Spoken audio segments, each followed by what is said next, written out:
Today I'm working on a Nissan Altima. Basically, customer complaint. We have a little rough idle going on, and so forth. Now, I guess it was pretty hesitant. Wasn't going up hills pretty well, and so forth. Diagnosed it.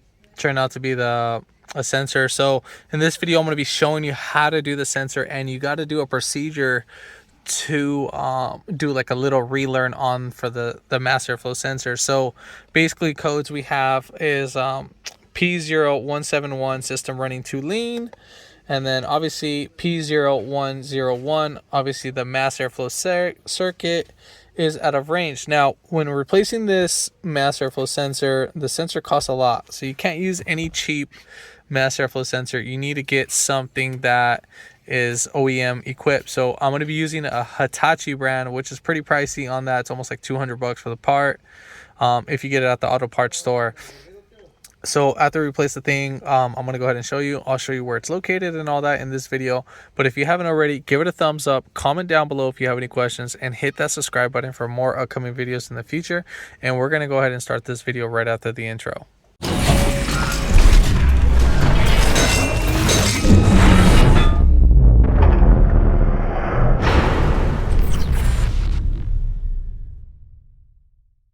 So coming from the engine bay where the battery is, we got the air filter box, and then right here we have a sensor that's right here. So we're going to go ahead and just unplug this sensor and pull that tab back, and then we'll just set this wire aside. Now you can get like some hex picks, they do have them out there, unless if you're able to get like a stubby Phillips. Make sure you're using a number 2 so you can fully grab this guy. So what I'm gonna do is I'm gonna loosen this guy with this. I know it's kind of like an overkill setup on this, so we're gonna get that loose. And then right there's another screw right behind there. We're just gonna go ahead and loosen up that one too, and so forth. So we're gonna go ahead and take off those 2 bolts.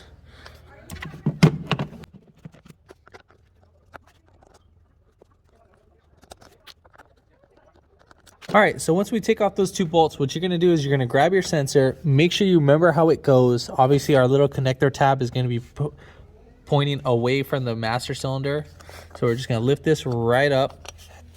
Now, obviously, I think you can kind of see this. Let me see if I can see if it's dirty or not. It's kind of hard to tell. These guys are pretty little sensitive. All right, so there's that. And then here's our Hitachi sensor right here. Part number is MAF0133. Just so you're aware of that. I think there's no other part number for that, but just so you have it, so just in case. All right, so now when handling the sensor, just be very careful. It will come out. I think it's for this side.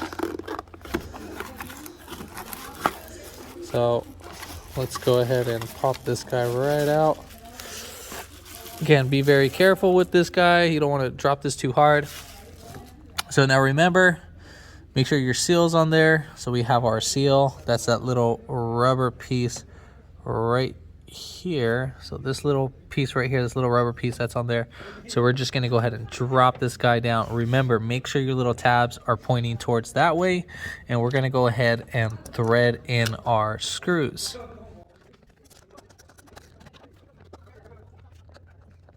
Now when tightening these guys, just make sure they're finger tight.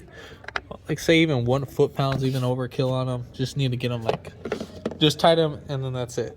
Don't try to overkill and tighten them, and pretty much, yeah, seriously. All right, so we're gonna leave this guy unplugged for right now. Make sure that's not connected. All right, so coming in the vehicle, what we're gonna go ahead and do is we're gonna start the vehicle with the sensor unplugged. So you see how it's starting to run a little bit rough? So we're just letting that run rough. And so you see how the idle jump? So we're just gonna let this idle a little bit high just for the time being, because right now we're just gonna go ahead and program it. And you wanna do this for about 10 to 15 seconds so that the check engine light can illuminate. So we're gonna go ahead and turn it off. So every light's completely off. So right now we are gonna go ahead and put the key on the on position. Just like that. Make sure your foot is not on the brake when doing that. Make sure all your lights illuminate. Then coming back over here, we're going to go ahead and plug in our connector while the key's still in the on position. Make sure it clips. Still, while keeping the car in the on position, we're going to use our scanner, and then we're just going to go ahead and erase our code So we're gonna go ahead and erase everything. Everything's been reset. Now in this process, you need to make sure your AC's off, the headlights are off. So make sure they're not on auto. So make sure no accessories are on because you want to program this guy. So we're gonna go ahead and press the brake and we're gonna start it. And we're gonna let this idle for about, I think it's like 5 minutes, but I'm gonna let it idle for about 20 minutes, just like this and so forth. And then once you're done doing that, turn it off and then go ahead and turn it back on, and then you're all set and done with the programming. If this video helped you out, give it a thumbs up, comment down below if you have any questions, and hit that subscribe button for more upcoming videos in the future. And thanks for watching.